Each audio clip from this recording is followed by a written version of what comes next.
Hi, everybody. This is Blaine DeSantis, and I welcome you to another edition of Books and Looks. Yes, it's our weekly voyage of discovery in the wonderful world of books. Books I've read and authors I've interviewed. All for you here on Books and Looks. And you can find us on anywhere you get podcasts. You can now find us on YouTube, as well as reading my reviews on viewsonbooks.com. And today we have with us Laura Morelli, a wonderful author who's written the book, The Last Masterpiece, which has to deal with art history, World War II, as well as the monuments, men, and women who were active in Italy near the end of World War II, and their efforts to return paintings that had been removed from Florence and other locations back to their original sites. It is a wonderful, wonderful book. Laura is extremely interesting, so let's go right into that interview with Laura Morelli. All right, friends, as I promised, we are today joined by a wonderful author. Her name is Laura Morelli. Laura, thanks for joining us today on Books and Looks. Thanks for inviting me, Blaine. I'm very pleased to be here. Well, I have been waiting for this interview for a long time, and I love your work. I love your books, and I just, this is a thrill for me to interview somebody who writes books on art history. So it's very, very good. Before we get into the book, tell us a little bit about yourself, Laura. Where are you from? Where did you go to school? And did you take classes in art or history or creative writing?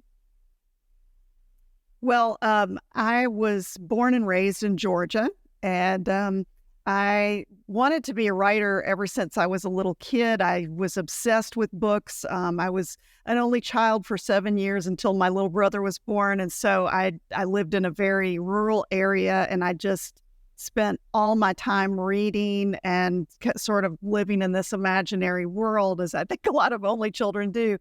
And so I always had in my mind this idea that I wanted to be a writer. But when I went off to college, I discovered art history, and I thought it was the most fascinating topic I had ever come across. And so that took me down, a very deep rabbit hole. And I spent as much time in school as I could get away with. I was in school till I was in my early 30s.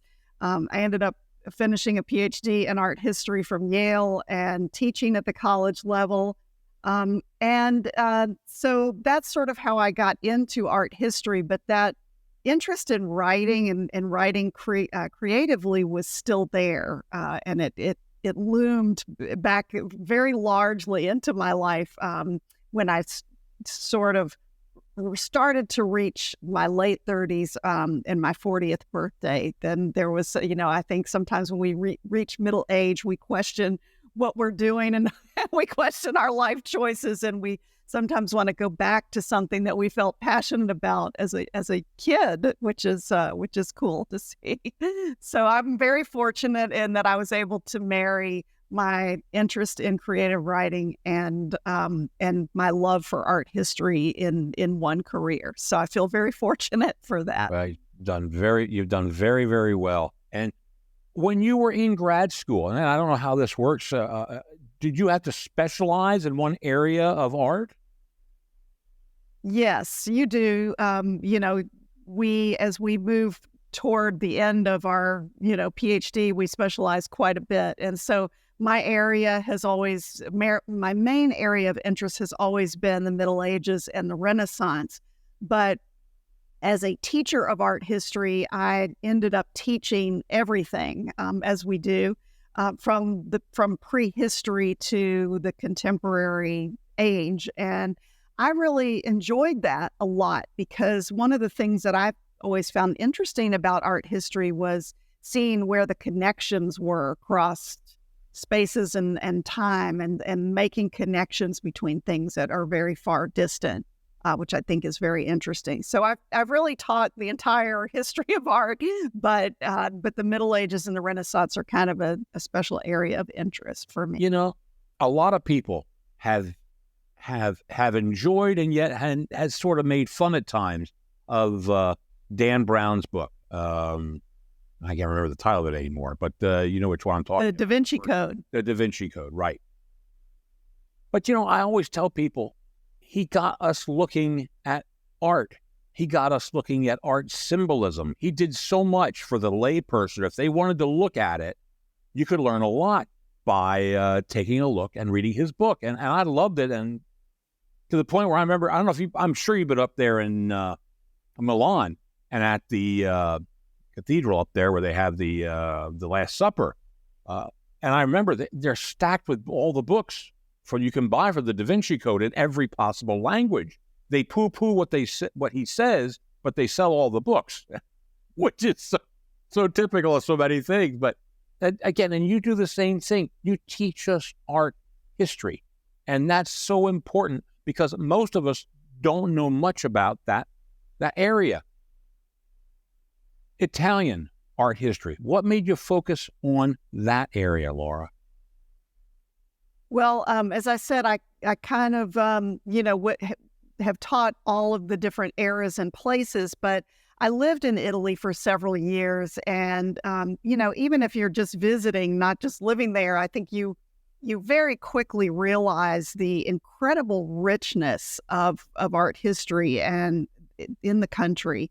And there's really something to see and something to learn everywhere. It's an incredibly rich topic. I feel like it's something you could study for the rest of your life and still not see everything, still not know everything. There is just so much there that it's something where I've just gone very deep in the last few years. Really, in the last 10 years, it's an area where I've just gone very deep, and I have found, since I've been teaching more online, that I'm not alone, not as alone as I thought I was before. There are many people who are interested in Italian art, and maybe they took art history in school and they don't want to register for a college curriculum or class anymore, but they still enjoy learning about the topic. And so it's been a great joy for me to be able to share that with people. Well, one of the things, before we get to the book, you were almost like your own brand, Laura, Lauramorileecom. And folks, I want you to go there. What this lady has done is outstanding. I mean, you have so much on that site. Give us a brief overview of what everybody can find on Lauramorileecom. Oh, thank you for saying that. Well, primarily books and art history programs. Those are the two things that I really spend all of my time working on. And so if you want to read a historical novel, that's a place to go. If you want to read a nonfiction book about what to buy or what to shop for when you go to Italy, I have a series of shopping guidebooks that lead people off the beaten tourist track to find authentic goods when they travel to Italy. And then I also have a bunch of art history programs, some shorter, some longer. I do some things live on Zoom. I do some things pre-recorded. So if you love Italy, you love books, you love art, hopefully there's something for you there. And then I send out a free newsletter every Tuesday morning with touching on all of those subjects. So you can also sign up to get that in your email inbox at Lauramorileecom as well. Wow. Well, I'm going to tell you what, the videos you do are outstanding. Now, there's some that are free, and there's some you have like a class. You pay a few dollars, you get to have a video all about art. There's one you did, and we were talking about that on the history of the gondola. Tell us a little bit about the history of the gondola. How did that end up being in there? So my first published novel, the first novel that I ever wrote, is called The Gondola Maker.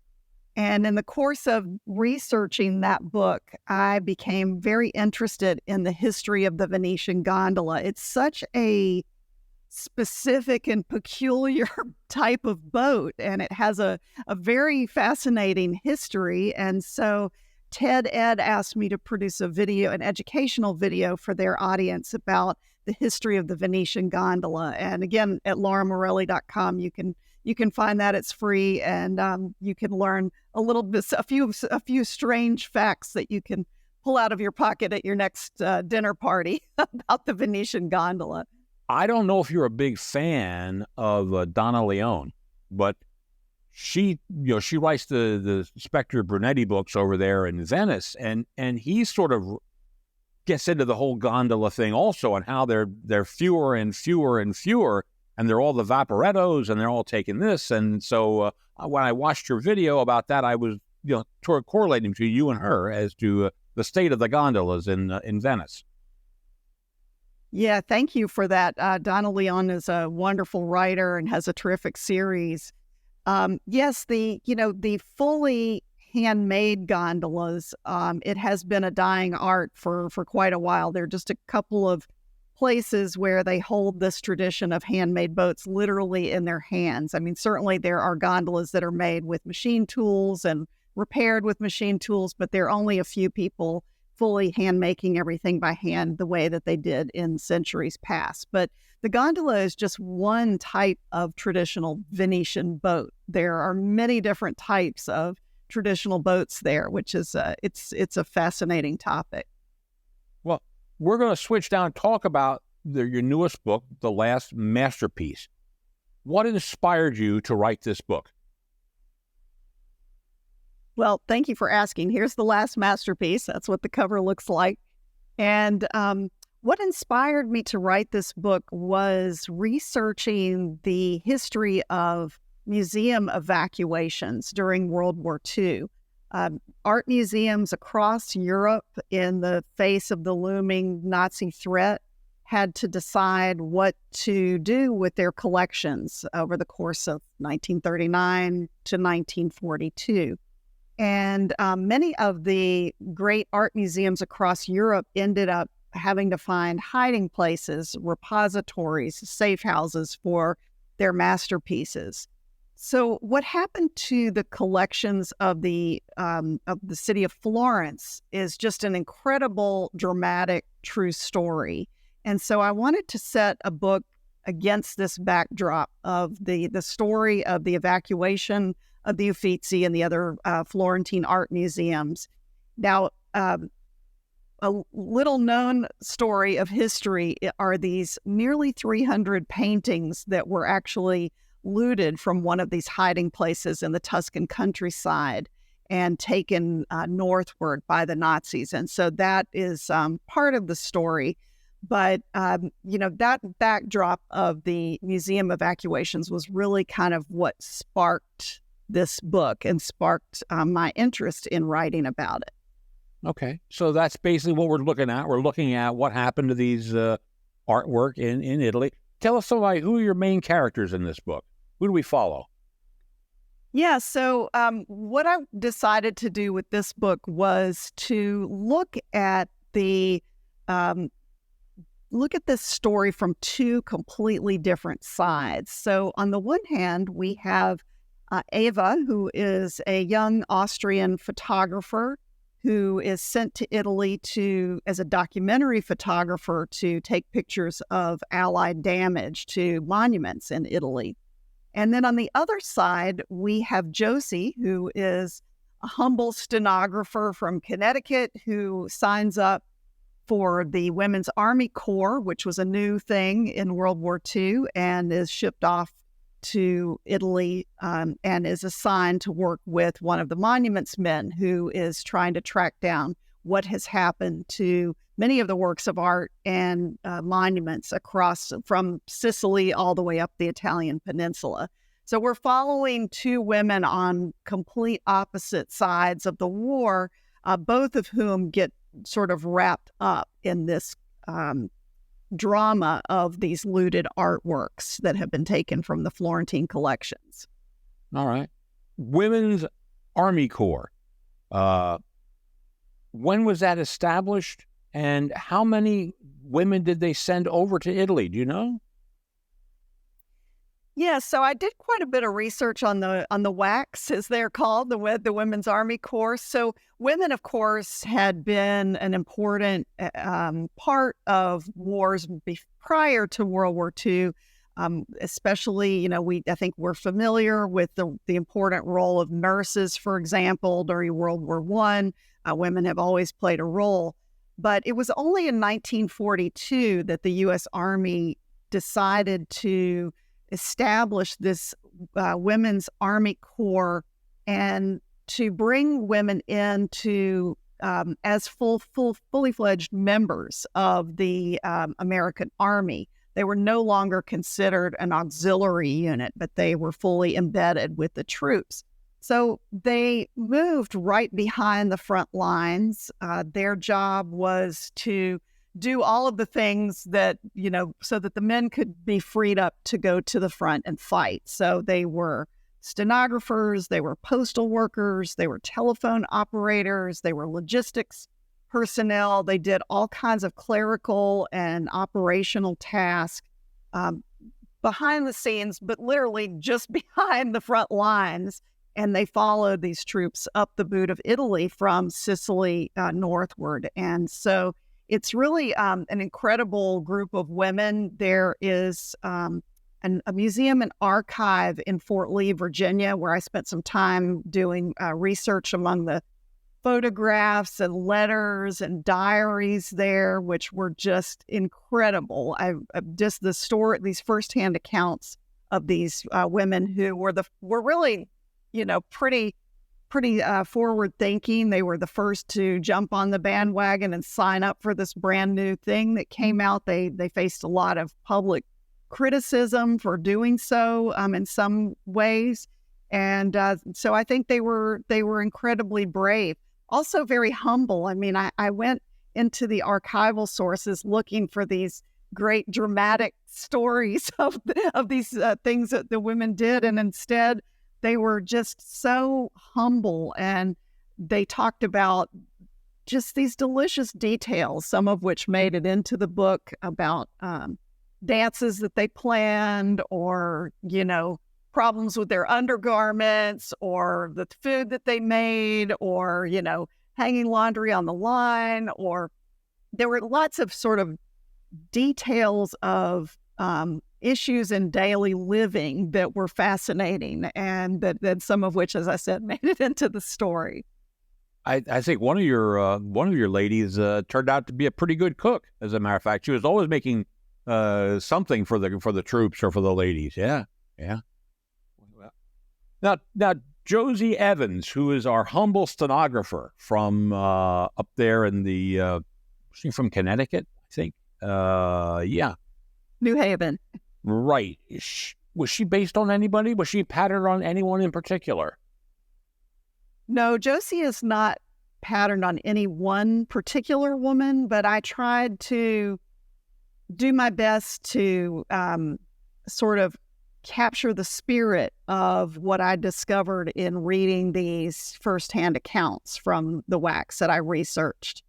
And that included everything from taking a former luxurious passenger liner that the Army had requisitioned to carry everyone over to North Africa from the East Coast, to pitching tents and learning this new machine. They had to go into basic training, and then they had to learn this complicated stenography machine, which was a research rabbit hole in itself. I tried my hand at doing some stenography. It's a technology that's I don't know, almost completely dead, and so that in itself was very interesting as well. Yeah, you're right. Now, we have Ava Bruner, who's the other side. She's coming from Austria, and she comes down to work with the Germans, who apparently had a very keen interest in Italian art for a long period of time. They had an institute over there, if I'm not mistaken. How long had they been there with that German Art Institute in Florence? Yeah, so the German Art History Institute in Florence has been there since the 1890s. The Germans have a long tradition of these academic institutions abroad. So there's one in Rome, there was one in Milan. Even today, there are German academic institutions everywhere. There are some American ones as well. The American Academy in Rome, for example, is one. So this Art History Institute of Florence was established in the 1890s. They set up shop in this beautiful Renaissance building on the left bank of the Arno, and they brought in German academics who were studying and German artists as well who were studying in Florence. And it was just a place where people could come and where these academics and artists could come and stay and study. They would publish. They had a photo archive there. And it became a complicated place in World War II, as all of the German institutions abroad did, because if you wanted a job in one of those places, you had to be a card-carrying member of the Nazi Party. And so it also became complicated because if you remember your history, the Italians and the Germans were allied at the beginning of World War II. And so they were collaborating together to preserve works of art. The Germans were knowledgeable about what was happening with the evacuation of the museums in Florence. They were helping to provide resources like travel permits, gasoline, trucks, etc., to move these works of art outside the city when they decided that that was going to be safer than keeping them in Florence. So it was a double-edged sword because on the one hand, the Italian curators and museum professionals got a lot of the resources that they needed to get the works out of the city. But at the time that Italy switched sides and then suddenly were overnight enemies with the Germans, then they were in a situation where these German art professionals then knew where everything was. So it was this complicated history, I think, that made this project very interesting for me. Well, then what was the word used? Kunstschutz. Is that how am I pronouncing that right? Kunstschutz? Yes, Kunstschutz, yeah. What's Kunstschutz? So Kunstschutz in German, it just means art protection. And the Kunstschutz was a kind of an official art protection unit, just like the Allies had established the Roberts Commission, which became the Monuments Men and Women that we know today. The Germans had something similar, which was an organization that was meant to help preserve works of art and monuments during wartime. And so they were similar in some ways to the Monuments Men and Women, but the Kunstschutz was reactivated. It had been in use during World War I, and it was reactivated in World War II. And some of the highest ranking members of that organization were very close to Hitler. And you may know that Hitler was an art aficionado. He was a failed art student. He masterminded, if that's a word. He commandeered probably the largest art looting campaign in the history of the world. And so certainly this Kunstschutz had a role to play in art protection, but also, as I mentioned, things became very complicated after Italy switched sides. Right. So the way I look at it, the Kunstschutz, they were hiding and the Monuments Men were finding. That's the one was hiding art, one was finding art by the end. Well, it was a little more complicated than that because it was actually the Italians who were hiding their own collections.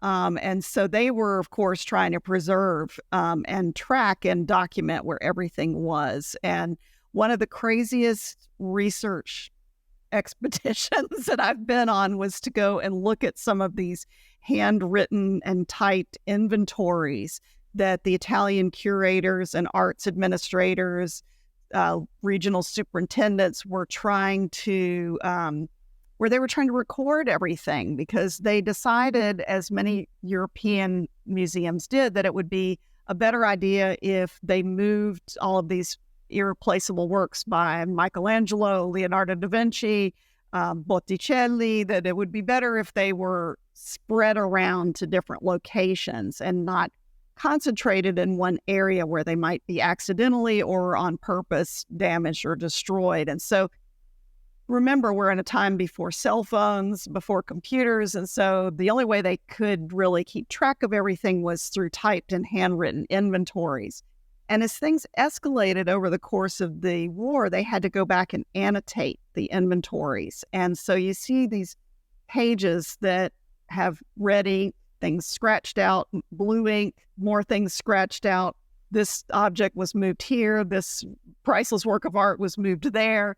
And it was really an incredible chess game to try to even understand where things were. The roads were bombed. People couldn't travel necessarily to these hiding places in the countryside. And so it was a very complicated situation. So it was the Italians themselves who were really hiding the works. It was the Germans and the Allies who were playing a role either in helping to preserve them or, in some cases, taking them away.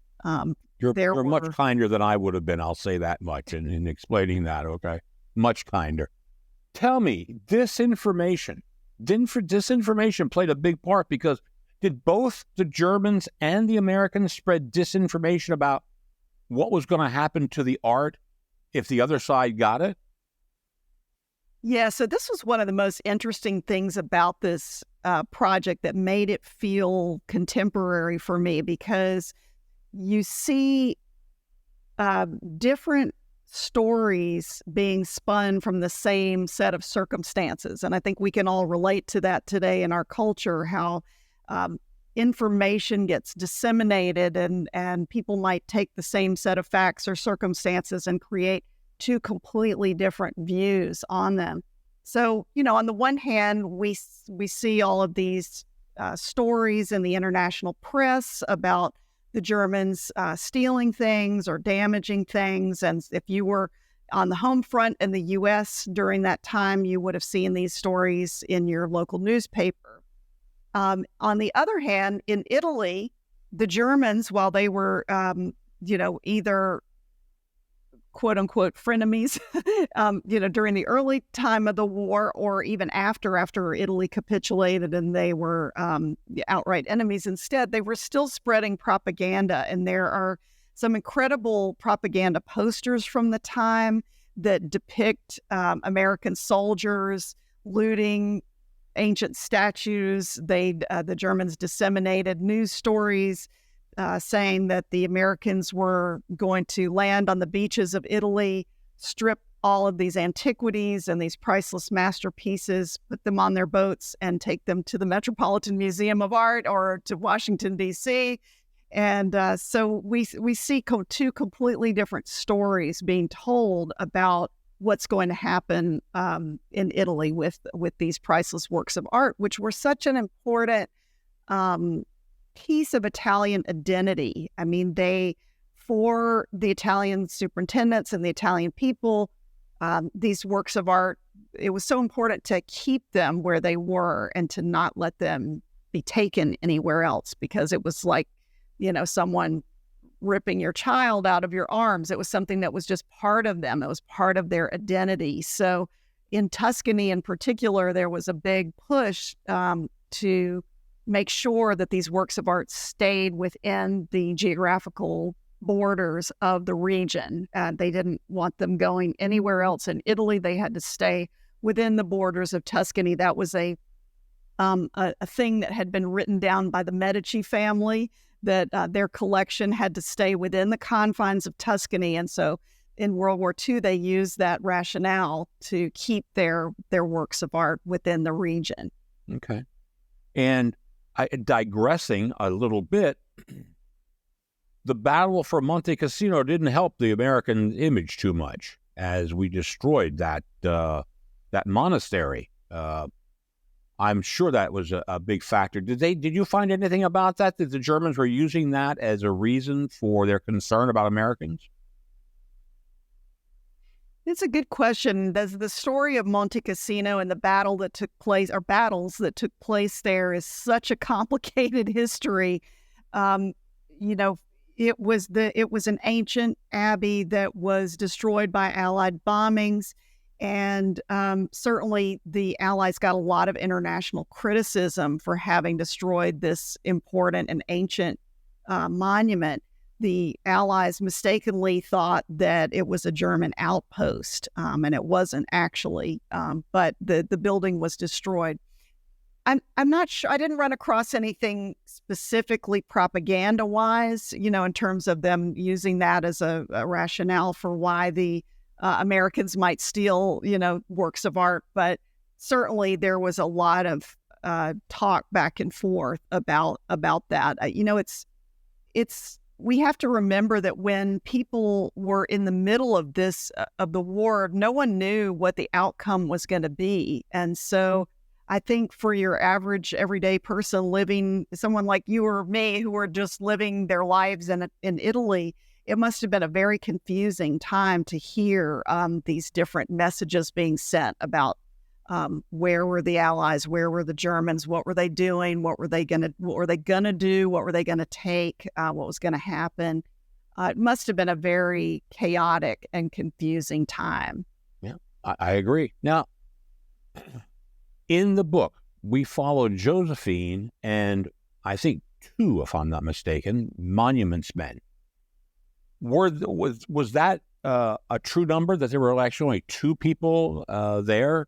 Two experts looking for this works of art? So what's fascinating is the men and women who were working as monuments men and women during World War II were relatively few compared to the vast numbers of troops that were Allied troops that were serving. So in Italy, there were two men in particular who had a tremendous impact on the outcome and restitution of Italian works of art. One man's name is Frederick Hart. The other is named Dean Keller, and they were both Italophiles. Frederick Hart was an art historian. Dean Keller was a sculptor, and the two of them went up and down the boot of Italy and were absolutely instrumental in the return of looted works of art and the preservation of works in Italy. And they saw things that I can't even imagine. I mean, they discovered the Leonardo da Vinci's Last Supper as the last wall standing in the building, in the church, where the refectory where it is. They witnessed the Great Fire in the Camposanto in Pisa, which melted a lot of medieval fresco. And I can't imagine some of the things that they witnessed, but they played an important role. So while I didn't attempt to do them justice by creating them as characters in the last masterpiece, there are a couple of monuments men in the book who are inspired, let's say, by their examples. But it is amazing to see that the monuments men and women were relatively few in number compared to the impact that they had on the future of art across Europe. That's very, very true. Now, as the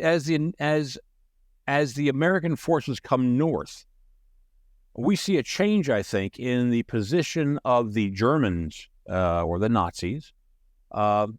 They're starting to get pretty worried now. And they're starting to even want to remove things to different locations, including the Vatican. Tell us a little bit about that. So the Vatican was neutral during this time, and so many art professionals across Italy believed that their collections would be safer if they moved them to the Vatican. So from other regions across Italy, many of the art professionals moved some of their works of art to the Vatican for safekeeping. And so for Tuscany and Florence, this was not the case. As I mentioned, they were adamant about keeping the collections within the confines of the region. So across Italy, there were approximately 50 of these hiding places. These were privately owned or state-owned villas. They were churches, monasteries, wine cellars. There were all kinds of interesting hiding spots. 39 of those were located in Tuscany, which I think is a testament to the rich heritage of the region from an artistic perspective. But many of the other regional museums brought some of their collections to the Vatican. But it became, as I mentioned, no one knew what was going to happen, and so it became complicated. Sometimes, in a couple of cases, works of art were moved to the Vatican and then brought out again and moved to a different place. because as this dynamic political and wartime landscape changed, sometimes these art professionals had to make decisions in the moment. Sometimes they had to drive or walk, to these repositories to check on things, and so it was a very precarious time. But luckily, the Vatican remained a safe place to hide things, so it wasn't clear that would be the case until the end of the war. And no wonder those handwritten lists were sort of hard to read, because they were going from here to there and back and forth. So. Yeah, absolutely. Yes. It was very complicated to keep track of it. And can you imagine, what's the cost of losing track of something, making a clerical error? You might lose some important masterpiece of the Italian Renaissance just with the strike of a pen. Now, we haven't talked much about Ava, but she goes there to photograph things. And early on, she's very, very, she's in the midst of an airstrike. Could you tell us about that? Yes. So up until the Italians switched sides, the Allies were actively bombing northern Italy. And so Milan, Turin, Bologna, most of the places in northern Italy that were big industrial centers, they were targeting train yards and factories, things like that, or other places where they thought the Germans were using for some logistical reasons. And part of the idea was to demoralize the people, or just kind of weaken their resolve so that they would switch over sooner. So in Florence, there were several airstrikes. This is one area where the Monuments Men played an important role, because before they landed on Italian soil, they had created these maps to show where important historic monuments were. They had delineated the historic center of Florence, hoping that no one on either side would drop a bomb and accidentally hit the Duomo or some important monument. But they did bomb the train marshalling yards of the Campo di Marte, which is just on the edge of the historic center of Florence, and it flattened several city blocks. It killed the director of the German Art History Institute just at random. He happened to be visiting an important collector of Italian Renaissance bronzes who lived in the neighborhood near the railroad station. And these two men were art professionals who were not targeted, but they were collateral damage, let's say, in this. So this was a very clear and present danger. These airstrikes, the Italians were living in constant fear of these bombs dropped from the air across most of the cities of northern Italy. Okay, and so Eva was right around there when that happened, and that's what sort of made her convinced that, yep, they are trying to ruin everything. But on the other hand, her attitude eventually changes. And as the Germans go north and leave Florence, what did they do, which I think cemented her attitude that it wasn't just the Allies who were causing problems? Yes. So as things, as Eva becomes more involved in art preservation, she starts to see that things are not black and white, but rather every shade of gray. And so when she witnesses the looting of nearly 300 works of art from one of these hiding places, a villa in Tuscany, she realizes that, that things are different than what she thought at the beginning. And I won't spoil it, because these works of art did leave Tuscany. They did go north, so the second half of the book is Eva and her colleagues trying to figure out what happened and how to get them back. Right. They also bombed the bridges. I think that was a devastating thing to her, to see that they would bomb or just deliberately destroy some of those beautiful bridges in Florence. Yes, when the Germans finally were pushed north from Florence, they had orders to destroy every bridge, every one of the historic bridges except for the Ponte Vecchio. And if you go on my social media, you can see some of the pictures of the immediate aftermath of that bombing. It's just absolutely bone-chilling. And just to realize that for a time, people on the North Bank and the South Bank of Florence were separated as if an ocean lay between them. So families and friends couldn't get to each other for a long time until the Allies were able to build Bailey bridges across the span of the Arno. Now, one of the more poignant stories that I really took out of this was the artist by the name of Rudolph Levy, or Levy. I'm not sure if it's Levy or Levy, how you pronounce it. And that again, I think that's another thing that changed Ava's perception of what was going on there with the Germans. And can you tell us a little about Rudolph Levy? Who was he? He's a very interesting character. He was a real person, and actually there was an exhibition of his work recently at the Pitti Palace in Florence just a few months ago. He was a very talented German expressionist painter, and he was one of these people who was invited to the German Art History Institute and as a visiting artist, and he spent a lot of time in Italy studying art history and using it as inspiration for his own paintings. He has a beautiful series of paintings of the South Bank of the Arno, including the Palazzo Guadagni, which is this Renaissance palace that held the German Art History Institute at the time. And he was unfortunately lured into an evil trap. He was a guest at the German Art History Institute, and someone told him that a group of collectors was waiting for him on the street. And I don't know if I mentioned the fact that he was Jewish, but he was told that there were collectors waiting for him and that he should go to the street and meet them. And when he got to the front door, unfortunately, the Gestapo were there waiting for him instead. And he was loaded into the back of the truck and lost his life en route to one of the concentration camps. So several years ago, the city of Florence participated in this pan-European initiative of stumbling blocks. I don't know if you've seen those. It's really kind of a cool initiative.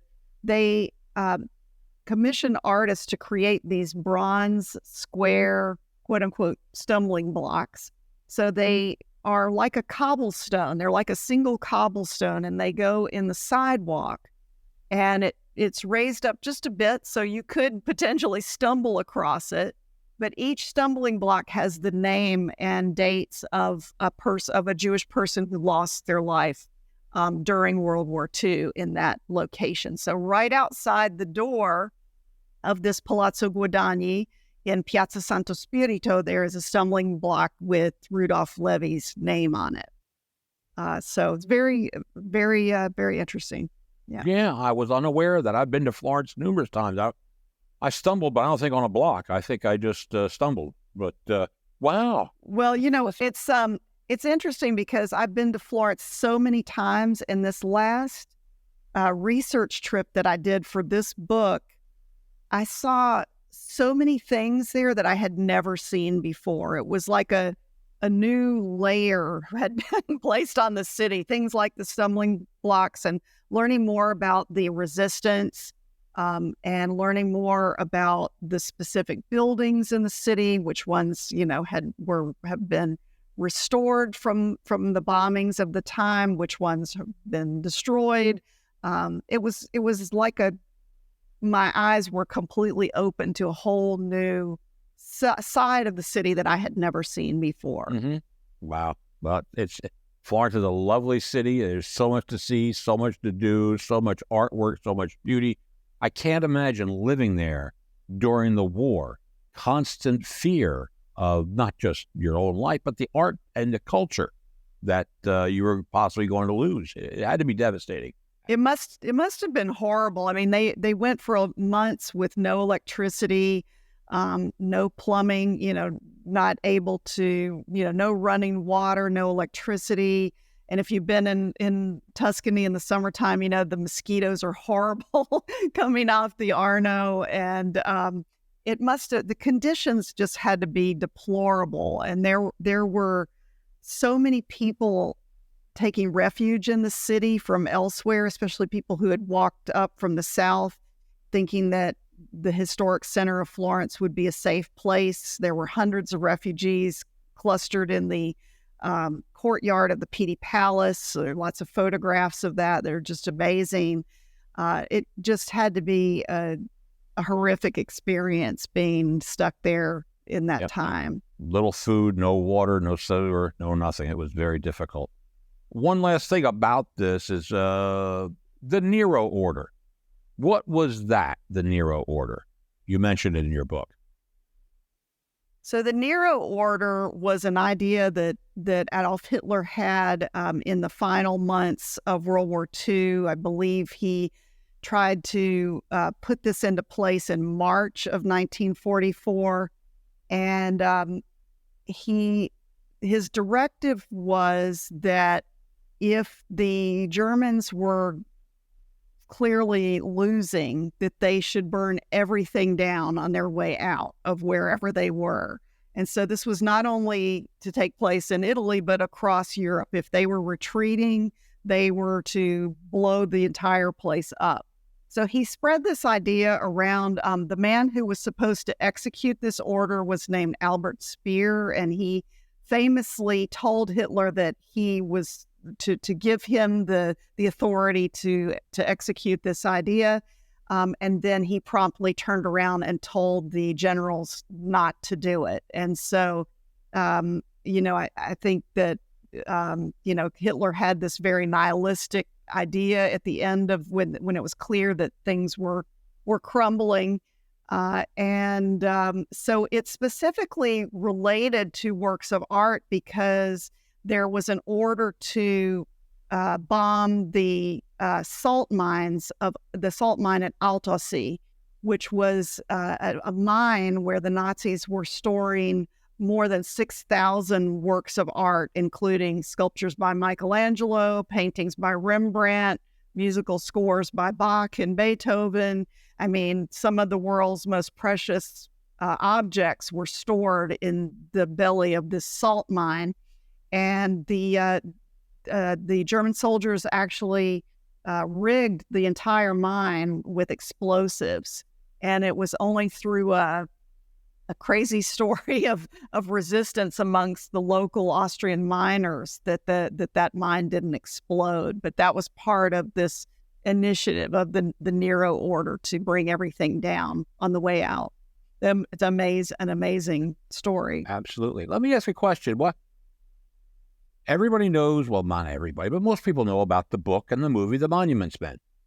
Why do we not know about the Italian Monuments Men? But why is so little attention paid to Italy? Yes, I know. It is interesting. I hope to remedy that to some degree because I think, having spent a lot of time talking with Italian art professionals today, I think they feel a little bit miffed because, the kind of narrative amongst us in the English-speaking world is that the Monuments Men and Women, quote unquote, saved their works of art or quote unquote discovered them, but actually they were never lost. It was the Italian superintendents and curators who had hid them in the first place and knew where they were, and so. And there's some incredible individual stories of bravery. For example, the librarian of the Uffizi galleries was trying to go around to the countryside to make sure everything was okay, but he had no way to get there. He had you couldn't pass on the roads with a car. The roads were mined. There were Germans everywhere. He ended up walking from depot to check on, Botticelli's Primavera and all of these infamous works of art, and risking his life really to just walk through the countryside on foot. during that time. There are lots of other stories of people spreading the word about where things were and preventing them from being damaged or destroyed. So there's definitely a lot of work to be done in that area, as you mentioned, for sure. Absolutely. And you've written books about Venice. You've written books about Florence. When are we going to go to Rome or the Vatican? Are you going to be doing anything of those in that area? Yes, I'd love to. I mean, there's so many stories there as well. I mean, and Naples and Sicily. I mean, there are stories everywhere. My next book is going to be set still in Tuscany, though. So through 2024, at least, I'll still be in central Italy. All right, so that book's getting ready to come out this year? Yes. The name of the book is The Keeper of Lost Art, and it comes out in November of 2024. Okay. All right. Well, and have you started the next one? Yes, I have. I'm in the research phase on the following book, and so I won't talk too much about it yet because, there's still a lot to figure out, but I'm researching the one after that. Okay. All right. That's fine. Friends, you know what? You want to go to her website. Again, this is just remarkable stuff she has up there. She's got remarkable pictures, remarkable stories, her books. I'm a fan of this lady. I love her work. I love what she's doing and teaching us about art and art history. It's the greatest thing. And these books are just wonderful. She does one on the statue of David. She has stuff on the gondola. She's got this. She got all over. And you're going to learn so much. And Laura, what a wonderful job you do. I really appreciate it. That's so kind of you. Thank you so much. Well, I'll tell you what, if you're ever going over to do research, give us a call. Magda and I will come with you. And I can't do research, but I'll follow you around because you find all the good stories. So I love it. So anyway, the sun started to hit you in the face even more. It's following you. I noticed that. I know. I keep shifting over. And anyway, you know what? You've been a wonderful, wonderful guest. I appreciate you taking the time for us here today. And thank you so much for appearing with us today on Books and Looks. Thank you, Blaine. It's been a lot of fun. All right. Friends, we'll be right back. Well, I hope you enjoyed that interview as much as I did. And if I'm looking at anything this week, it's going to be Lauramorileecom. Yes, her website is filled with information on her books, her art classes, travel guides of Italy. It is wonderful. It's great. You're going to learn a whole lot if you go there to Lauramorileecom. So anyway, on behalf of viewsonbooks.com, our good friends at Podcast Studio X, this is Blaine DeSantis for Books and Looks, saying may all your leaves be pages in a book.